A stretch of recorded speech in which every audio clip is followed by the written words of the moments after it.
Nah, pernah ada satu kejadian, anak ini berusia 4 tahun, dia masuk di kelas, dia rajin latihan, tapi anaknya pendiam dan tidak mau banyak berkomunikasi dengan teman-teman. Dia, waktu saya tanya, dia nggak terima, seperti marah, dan saya melihat di matanya seperti dia bukan anak yang ada di hadapan saya sekarang gitu. Lalu saya melakukan pendekatan. Nah, dari situ ketika kita selesai ngobrol, dia menangis.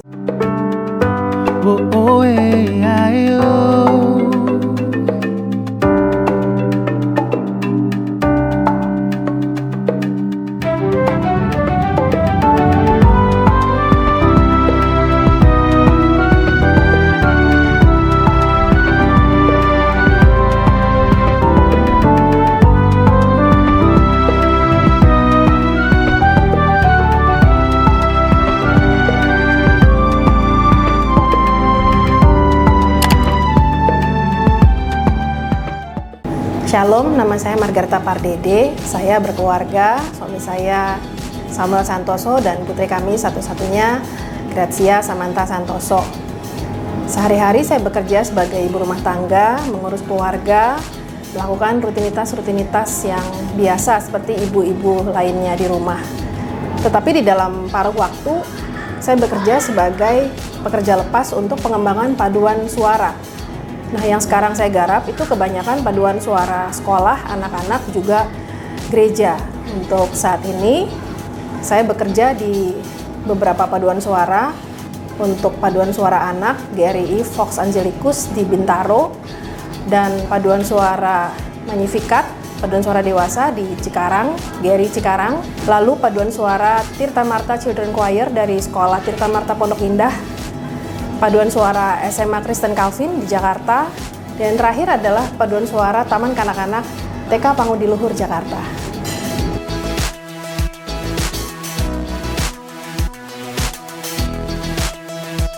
Jadi awalnya sebelum masuk di paduan suara, saya tuh belajar drum dulu sebenarnya. Jadi aku belajar drum 5 tahun. Nah, itu atas sokongan dari 1-2 orang pengurus di sekolah waktu itu. Karena saya kegiatan ekskulnya marching band. Nah, kegiatan les drum ini saat itu hanyalah satu-satunya akses saya untuk belajar musik secara informal ya gitu. Nah, dari belajar drum ini saya diminta oleh guru saya, guru ekskul itu, untuk menjadi satu pemain perkusi di Jakarta, itu untuk orkestra Bina Musika, orkes remaja di bawah binaan Pemprov Jakarta waktu itu. Nah, saya bermain perkusi sekitar 14 tahunan lamanya gitu ya.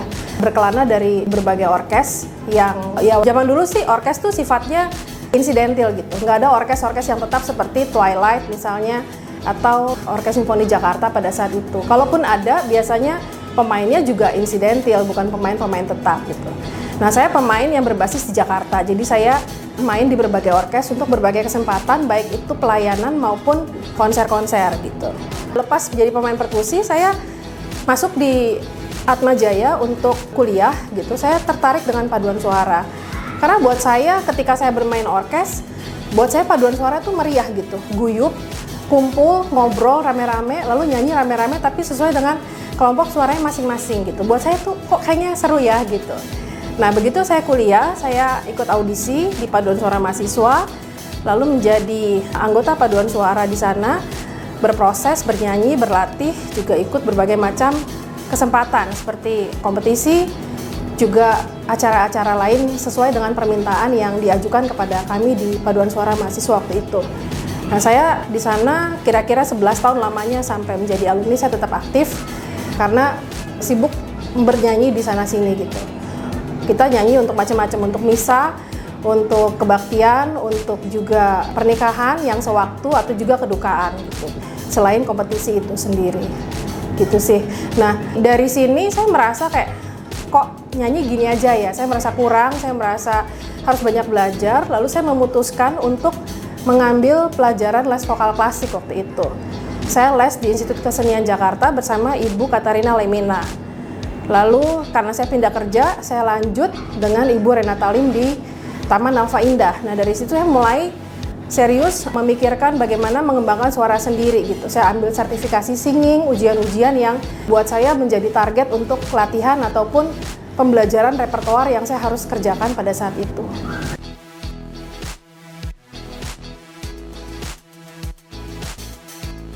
Awalnya saya untuk paduan suara anak, aku membantu seorang teman namanya Cieni. Ada satu gereja di Jakarta, mereka belum punya gedung tetap, tapi punya kur anak-anak gitu. Nah, kita latihan di sudut selasar gedung gitu ya. Latihan dengan cara yang sangat sederhana, membantu dia. Sebenarnya saya shadow teacher aja, jadi dia yang utama. Saya hanya membantu anak-anak untuk bisa lebih tenang, lebih tertib, lalu mengusahakan supaya latihan paling tidak berjalan lancar dari awal sampai akhir. Nah, situasi pada saat itu sebenarnya sangat minim karena tidak ada ruangan, tidak ada AC. Anak-anak itu bergelut dengan matahari, udara lepas gitu ya. Nah, itu membuat anak-anak cepat restless, cepat bosen, dan makin gak bisa diam karena dia merasa gerah gitu. Nah, saya tugasnya membantuin Cieni untuk bisa lancar berlatih aja.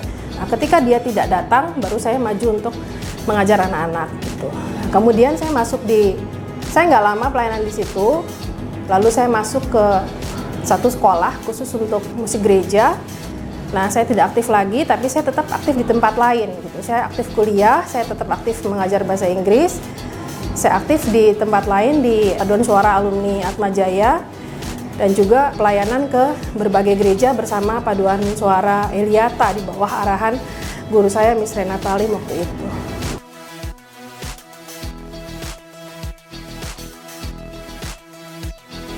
Ya, jadi pertama kali mengajar paduan suara secara tetap ya, secara serius itu di tahun 2006. Itu paduan suara anak-anak sekolah Kristen Ketapang. Nah, saya waktu itu mengajar dari 2006 sampai kira-kira 2008 itu mengajar di unit yang berbeda-beda dari SD, SMP, SMA gitu loh.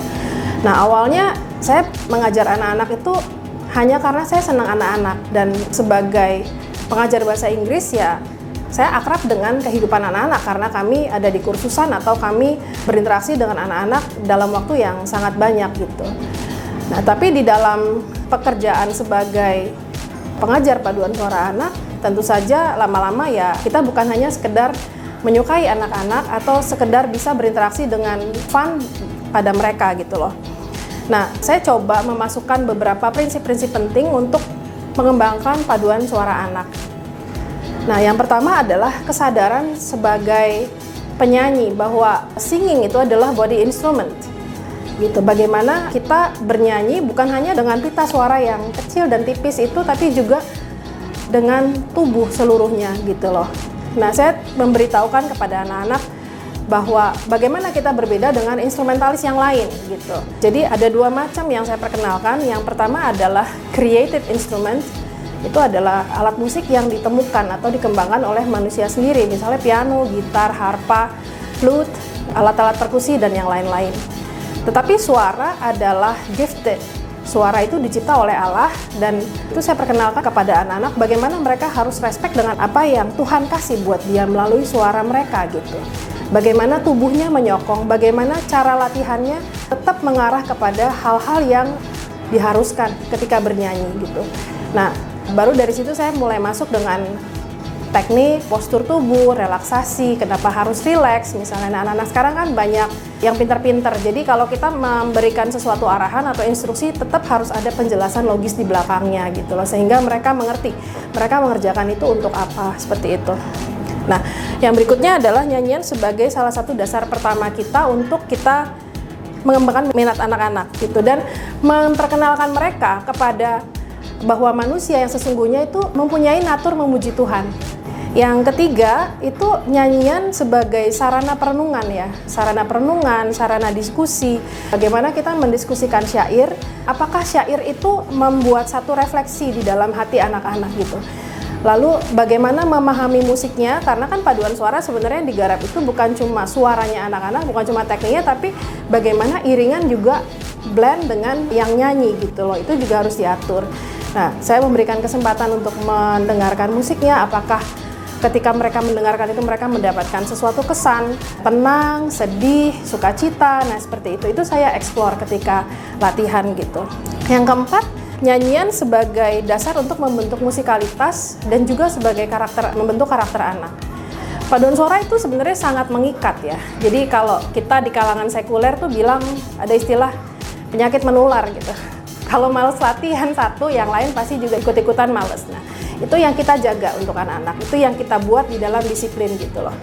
Nah, kita berlatih dengan cara yang sehat tapi juga disiplin, tapi disiplin itu harus bisa dinikmati oleh semua pihak, karena kan anak-anak ini dealingnya bukan dengan anak-anak sendiri tapi juga dengan pihak-pihak lain seperti orang tua, gereja, pengurus, misalnya seperti itu. Jadi paduan suara ini juga paduan suara anak bukan saja sebagai mengembangkan minat dan bakat anak, tapi juga sebagai sarana untuk kita bisa melayani bersama-sama di dalam satu kelompok yang besar yang melibatkan orang lain, yang bagaimana orang tuanya melibatkan dirinya untuk anak-anak yang tercinta, tetapi juga sekaligus menyokong pelayanan itu sendiri gitu. Yang kelima adalah berlatih di dalam paduan suara sebagai langkah awal dalam pembelajaran musik dan pelayanan di tahap kehidupan anak-anak. Kita nggak pernah tahu bagaimana anak-anak ini akan hidup nantinya, maksudnya pelayanannya, studinya gitu ya. Jadi ada yang bernyanyi paduan suara sampai mereka besar, sampai mahasiswa masih pada nyanyi. Ada yang sampai punya anak masih pada nyanyi. Jadi anggota paduan suara aku yang paling tua itu udah punya anak, udah pada nikah gitu. Mereka tetap bernyanyi seperti itu. Ada juga yang memilih profesi di musik misalnya. Ada yang menjadi komposer, ada yang menjadi konsultan paduan suara. Konsultan tuh gini, ada satu teman itu punya kemampuan melihat repertoar secara mempunyai analisa yang sangat tinggi untuk satu repertoar paduan suara. Jadi kita pengajar-pengajar paduan suara tuh bisa gini, Kak, aku mau cari materi buat lomba.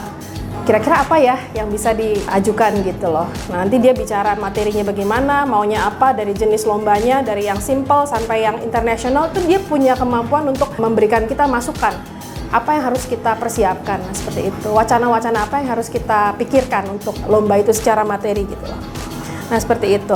Itu di dalam musik. Nah, kalau yang di dalam profesi lain juga mungkin ada juga pasti pengaruhnya untuk mereka mungkin belajar keteraturan, ketertiban gitu ya. Ya, mungkin hal-hal yang lain juga yang berdampak positif dengan mereka gitu. Dan yang paling penting adalah bagaimana mereka dari komitmen itu mempunyai satu pembentukan atau satu gaya hidup yang disiplin tanpa harus disuruh-suruh gitu. Itu sih.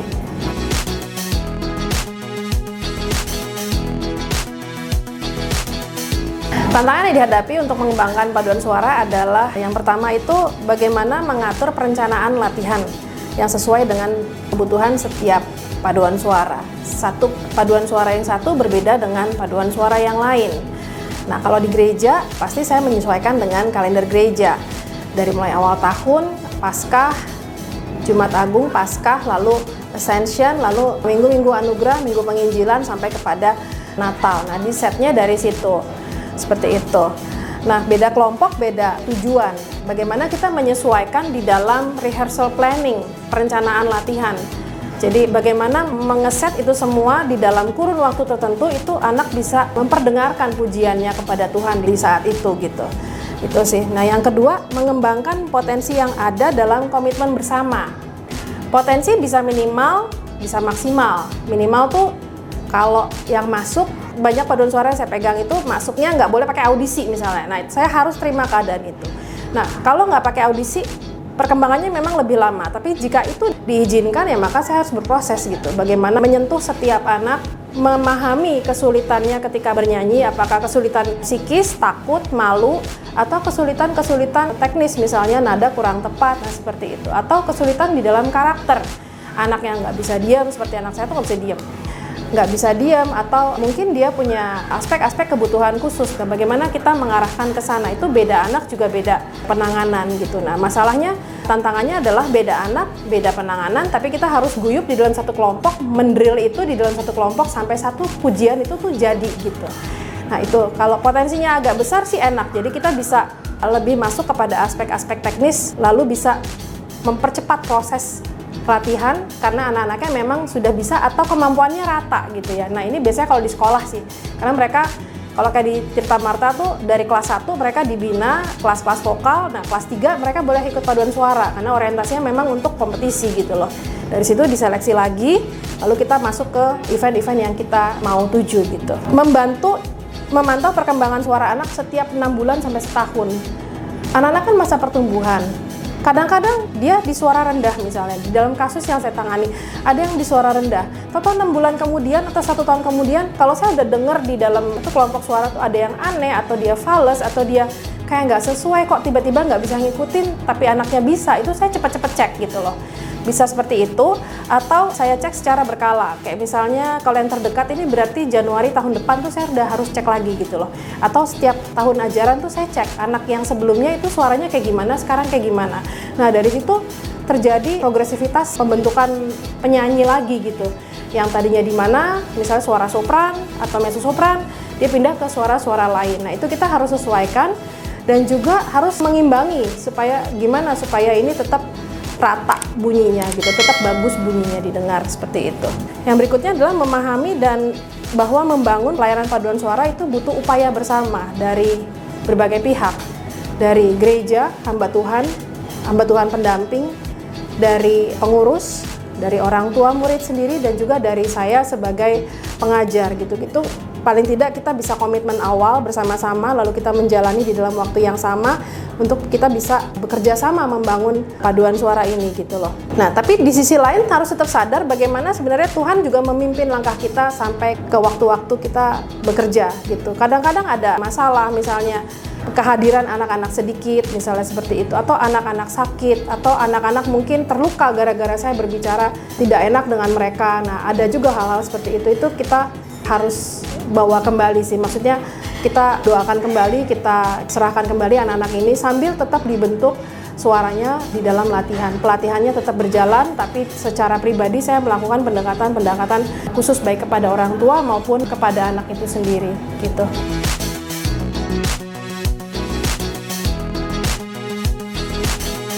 Secara faktual sebenarnya paduan suara itu ideal dikembangkan di usia 9-12 tahun. Kenapa? Karena di kelas 3 atau di usia 9 tahunan itu anak-anak diharapkan sudah punya konsentrasi yang cukup karena harus bisa duduk diam, harus bisa mengikuti, harus bisa berproses membaca partitur seperti itu, dan juga bekerja sama dengan teman-teman yang lain gitu. Nah, tetapi di dalam masa kesempatan saya bekerja ya tidak selalu demikian gitu. Satu kali pernah ada satu rekan guru, ya dia tuh teman saya di Atmajaya, sama-sama nyanyi, cuman dia guru di sekolah TK Pangudi Luhur. Lalu dia minta, gimana Kak Reta bantuin dong untuk ngajar paduan suara TK. Saya bingung, gimana ya paduan suara TK, aku bisa apa gitu loh. Nah terus bagaimana mau ngomongin teknik juga nggak bisa, mau ngomongin apa sih sebenarnya di sini gitu. Nah dia lihat saya mungkin mulai overthinking, dia bilang, Kak kita nggak ada tujuan macam-macam, kita itu cuman sarana eksplorasi anak-anak aja. Melatih kemandirian, melatih percaya diri gitu loh. Dan kadang-kadang ada kebutuhan lomba dari sekolah wilayah setempat, misalnya kayak PL itu Jakarta Selatan ya, berarti daerah Jakarta Selatan ada lomba paduan suara anak-anak yang diselenggarakan oleh pemerintah gitu. Nah, saya akhirnya mengiyakan gitu, tapi di dalam prosesnya memang akhirnya saya sendiri juga berproses menemukan atau memikirkan formula-formula apa yang saya bisa bagikan untuk anak-anak gitu loh. Nah, bisa kita atur dan disesuaikan di dalam latihan gitu. Nah, yang saya bersyukur adalah punya kesempatan yang leluasa untuk membicarakan tentang Tuhan di situ. Bagaimana anak-anak bernyanyi dan bagaimana materi-materi dari lagu-lagu sekolah minggu saya masukkan ke sana gitu loh. Bagaimana mengajar anak-anak berdoa, bagaimana mengajar anak-anak bernyanyi dengan penuh sukacita, dan ketika mereka susah gitu, mereka ingat lagu yang kita ajarin waktu itu. Nah, seperti dalam satu kasus, misalnya ada satu anak, bapak ibunya tuh tinggal terpisah ya, bapaknya di luar kota gitu ya. Jadi ketika kita ngobrol, saya deketin, oke, kamu mau nyanyi apa? Nah dia cuma mau nyanyi Jesus Loves Me. Tiap kali maju nyanyi Jesus Loves Me doang, ya itu doang gitu loh. Nah tapi saya yakin itu menguatkan dia sih gitu loh. Di dalam kehidupannya sebagai anak-anak, di dalam kerinduannya terhadap orang tua mungkin gitu ya. Itu saya kerjakan di Pangudi Luhur gitu. Tantangannya ya mempersiapkan materi dan alur kegiatan yang sesuai dengan anak-anak ya. Jadi saya cuma punya satu materi di situ namanya hand signs, gerakan tangan dari do sampai do. Itu saya ulang-ulang, lalu 1-2 set vokalisi yang sederhana sekali. Habis itu baru masuk ke lagu-lagu pelan-pelan. Nah, karena punya kepentingan kompetisi paduan suara untuk kalangan anak-anak, saya simulasikan mereka bernyanyi mandiri di depan. Jadi siapa yang mau nyanyi gitu. Seolah-olah bisa memilih, tapi sebenarnya itu adalah stimulasi kita untuk memajukan dia. Karena kan kalau di paduan suara, mau nggak mau dia tetap harus bisa mandiri menjaga suaranya sendiri ketika bernyanyi. Nah, saya melakukan pendekatan-pendekatan itu gitu loh. Nah, yang lainnya adalah yang udah pasti itu materi-materi pujian ya, sesuai dengan kebutuhan anak-anak. Untuk Natal, untuk misa mungkin karena mereka sekolah Katolik, dan juga untuk lomba-lomba, untuk kompetisi gitu.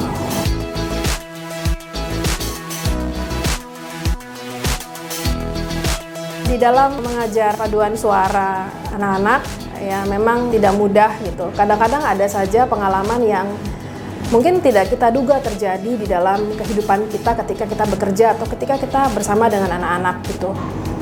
Nah, pernah ada satu kejadian, anak ini berusia 4 tahun, dia masuk di kelas, dia rajin latihan, tapi anaknya pendiam dan tidak mau banyak berkomunikasi dengan teman-teman sekitar gitu loh. Nah, buat saya ini hal yang sensitif untuk bagaimana saya harus mendekati dia, bagaimana membuat dia bernyanyi bersama dengan teman-teman yang lain, juga berinteraksi dengan kawan-kawan sebayanya gitu. Satu kali dia, waktu saya tanya, dia nggak terima, seperti marah, dan saya melihat di matanya seperti dia bukan anak yang ada di hadapan saya sekarang gitu. Lalu saya melakukan pendekatan sebagai guru taman kanak-kanak, tentunya dengan bahasa yang sangat sederhana yang dipahami anak-anak. Nah, dari situ ketika kita selesai ngobrol, dia menangis berderai-derai ketika saya mengatakan bahwa Tuhan Yesus mengasihi dia gitu. Nah, dia menangis cukup lama waktu itu, dan saya menawarkan diri untuk boleh memeluk dia karena dia anak-anak. Dia peluk saya dengan lama sekali. Nah, habis itu saya ajak dia bernyanyi. Lagu yang dinyanyikan itu Jesus Loves Me. Nah, setelah dari situ dia pulang dengan lega, dan di masa-masa berikutnya ketika dia berlatih, dia bisa lebih interaktif dan lebih terbuka kepada saya untuk menceritakan apa yang terjadi di sekolah atau pengalaman-pengalaman kecil ketika dia sedang belajar di sekolah. Nah, kami menjadi sangat akrab dan menjadi terbuka satu sama lain untuk bisa berinteraksi bersama-sama.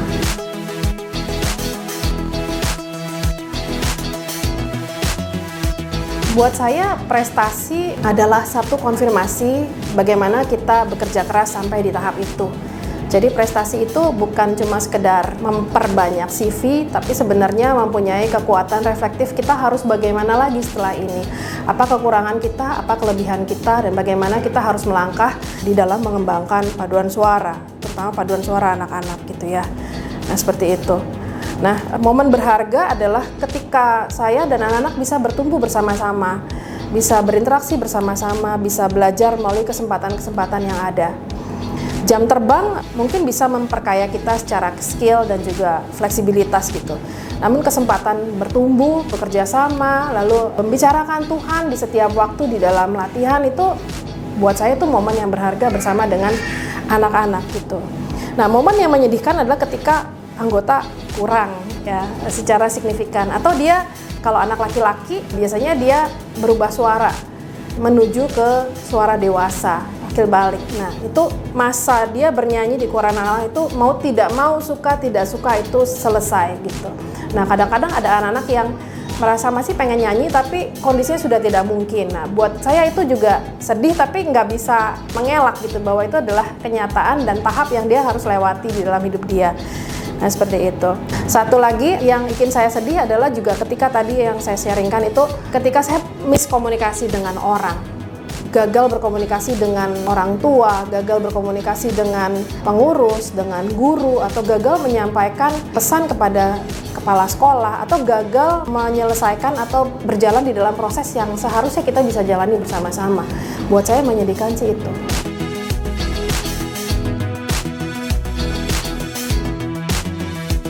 Sebagai pengajar, buat saya melatih diri sendiri itu paling penting.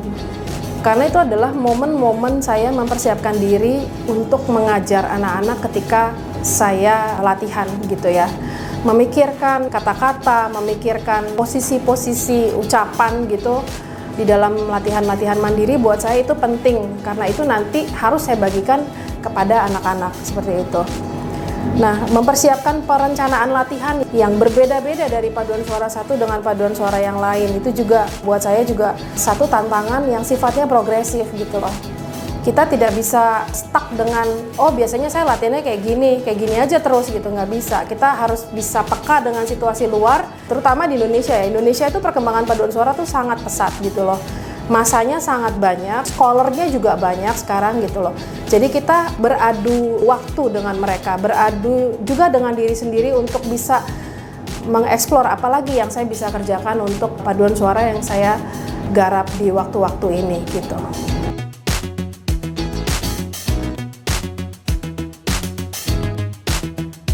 Membangun dan menjalani paduan suara itu butuh tim yang kuat gitu loh. Kita tidak bisa mengklaim bahwa itu adalah hasil usaha kita sendiri, karena anak-anak itu mungkin punya pengalaman dari guru-guru sebelumnya. Mereka dibantu oleh orang tua, dibantu oleh para pengurus, dan juga difasilitasi oleh gereja atau sekolah, dan juga belajar berlatih bersama-sama dengan guru-guru mereka di sekolah gitu loh. Melayani paduan suara anak itu kesempatan besar untuk belajar, berproses bersama di dalam komitmen dan waktu.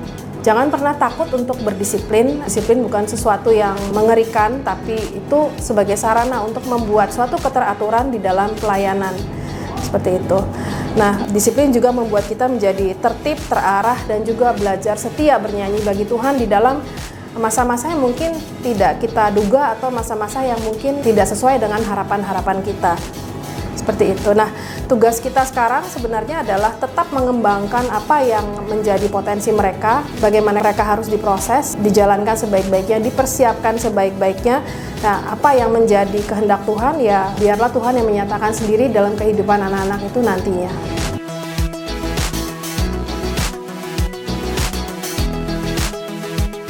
Anak-anak kita adalah anak-anak yang berharga, bagi orang tua saja berharga, apalagi di mata Tuhan. Nah, kalau ada kesempatan untuk melayani apapun itu ketika mereka belia, ya silahkan ikut sertakan atau diperkenalkan dengan dasar yang sehat ya, bukan dengan satu keharusan atau paksaan, misalnya dengan satu peraturan di rumah ini semua harus melayani, tidak seperti itu. Tetapi bagaimana dorongan itu dibangun di dalam anak-anak, bagaimana terutama juga pengenalan akan Tuhan. Apakah dia mencari Tuhan di dalam tindak tanduknya, di dalam dia bersekutu, di dalam dia belajar, di dalam dia sekolah, bagaimana dia tetap klik dengan apa yang diajarkan oleh sekolah minggu dan juga diajarkan oleh guru-gurunya di sekolahnya. Nah, seperti itu. Nah, jika ada wadah-wadah pelayanan yang cocok untuk anak-anak kita, boleh diajak atau diperkenalkan saja dulu. Ketika mereka memutuskan untuk ikut, ajak mereka berdoa bersama-sama sampai mereka memutuskan bahwa mereka mau melayani di satu kegiatan itu.